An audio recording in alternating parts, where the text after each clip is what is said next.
मौजूद हैं टिकटॉक की स्टार डॉली। डॉली से जानते हैं कि पिछले दिनों ये कंट्रोवर्सी का शिकार थी, इनकी वीडियोस थी जिसमें कहा जा रहा था कि इनकी शादी हो गई है। डॉली मुझे बताएं कि आपकी कुछ वीडियोस थी जिसमें कहा जा रहा था कि आपकी शादी हो गई है और बड़ी इस तरह की कंट्रोवर्सी चल रही थी, इसमें कितनी हकीकत है? नहीं, वो एक्चुअली ऐसा हुआ था कि शेर मियां दादी का आजकल क्योंकि मेहंदी सीज़न स्टार्ट हो गया शादियों का, तो मेरा मेहंदी सॉन्ग था और दूसरी तरफ मुझे एक इनविटेशन भी था, तो मैं अपना सॉन्ग कर रही थी और जो इनविटेशन था उन्होंने कहा कि जब तक मेरा इवेंट नहीं होता आप हमें टैग कर देना, तो वो टैग करने से जो है वो बात किसी और तरफ निकल गई। अभी सियालकोट का एक शख्सियत थी, मैं उनका नाम नहीं लूँगी, उनकी शादी बड़ी सोशल मीडिया पे वायरल थी, उसके साथ आपको जो है कहा जा रहा था कि उसकी शादी है तो अब डॉली का दिल टूट गया है, वो क्या चीज़ थी? नहीं, ऐसा कुछ भी नहीं है। वो ऐसे लोग जो है वो रेटिंग लेने के लिए कभी कभार कह देते हैं, बट बेसिकली जो हकीकत है वो यही है कि शेर मियां दादी जो हमारे कवाल है उनका सॉन्ग था। अच्छा डॉली, मुझे बताइएगा कि सैलून आपका है, तो सैलून में ज़्यादा अच्छी अर्निंग है या टिकटॉक से आपको अच्छी अर्निंग हो जाती है?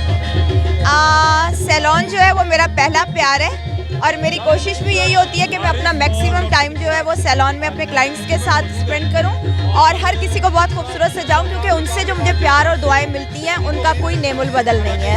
अच्छा डॉली, मुझे बताइएगा कि आप यंग जनरेशन को, यंग लड़कियों को क्या पैगाम देना चाहेंगे? खुश रहा करो, टेंशनों से दूर रहो और अपनी ज़िंदगी को जियो। एक एक लम्हा जो आपकी ज़िंदगी का एक एक दिन है वो बहुत खूबसूरत है, उसे भरपूर तरीके से जियो और उलझनों में ना पड़ो, परेशानियों में ना पड़ो और ख़ास तौर पे हसद से दूर रहो। खूबसूरत रहने के लिए कोई रेमेडी बताएं?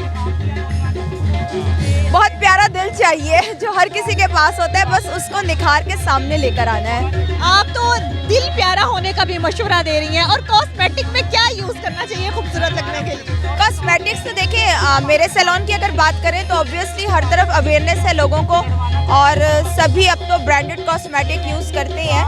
थोड़ी सस्ता का ये होता है कि सस्ता रोए बार बार और महंगा रोए एक बार, तो मेरा ख्याल है एक बार रो लेना बेहतर होता है। डॉली, आपको देख रहे हैं सालों साल से आप इतनी इसी तरह यंग, खूबसूरत, स्मार्ट हैं, जिम करती हैं, क्या करती हैं, स्किन के लिए क्या यूज़ करती हैं, कॉस्मेटिक कौन सा यूज़ करती हैं? नहीं, मैं बहुत ज़्यादा एक्टिव रहने के लिए अपने आप को बस सिर्फ चलती रहती हूँ, काम करती रहती हूँ और बहुत ज़्यादा काम करती हूँ, तो मेरा ख्याल है कि अगर मैं जिम भी 1-1.5 घंटा करूँ तो वो उसका नेमुल बदल नहीं हो सकता जितना काम मैं करती हूँ, तो मुझे कुछ ना कुछ करते रहना होता है। अगर मैं बैठी हूँ तो भी मेरा दिमाग चल रहा होता है। मुझे एक चीज़ और बताएं कि टिकटॉक के लिए जो आप कंटेंट बनाती हैं वो किसका आइडिया होता है? मेरा अपना आइडिया होता है मुकम्मल तौर पे। मेरी टीम जो है वो बस जो भी मैं कर रही होती हूँ उसको छाप के मेरे हवाले कर देती है कि ये ले आपकी अमानत है, बाकी सब कुछ जो है वो खुद ही से। ड्रेसिंग सेंस जो है वो आपकी टीम डिसाइड करती है कि ड्रेसिंग भी आप खुद डिसाइड करती है? नहीं, ड्रेसिंग की सेंस मेरी अपनी है और अल्हम्दुलिल्लाह ये सब लोग कहते हैं कि डॉली जैसी ड्रेसिंग किसी की नहीं है और मुझे लगता है कि वो सच कहते हैं। हमारे इस प्रोग्राम के ज़रिए आप अपने सैलून पे आने वाले लोगों को डिस्काउंट देंगी? डेफिनेटली, और वैसे भी अभी तो हम बहुत अच्छी अच्छी डील्स लगाने लगे हैं 12-12 की, क्योंकि अब ऑब्वियसली नया साल शुरू हो रहा है, तो नए साल के साथ मेरा ख्याल है कि हमें भी बहुत ढेर सारी दुआएं ले लेनी चाहिए लोगों की। आपने तमाम गुफ्तगू सुनी डॉली की। डॉली ने अपना नाम बनाया, टिकटॉक पे नहीं बल्कि बिजनेस लाइन में भी अपना नाम बनाया और ख़वातीन के लिए पैगाम दिया कि खुश रहना चाहिए और कॉस्मेटिक से ज़्यादा जो है दिल साफ और दिल का खुश होना बहुत ज़रूरी है। अंदर की जो खूबसूरती है वो चेहरे से झलकती है। इसी के साथ साथ कमेंट सेक्शन में भी राय का इज़हार करेगा। मुझे दीजिए इजाज़त, अल्लाह निगहबान।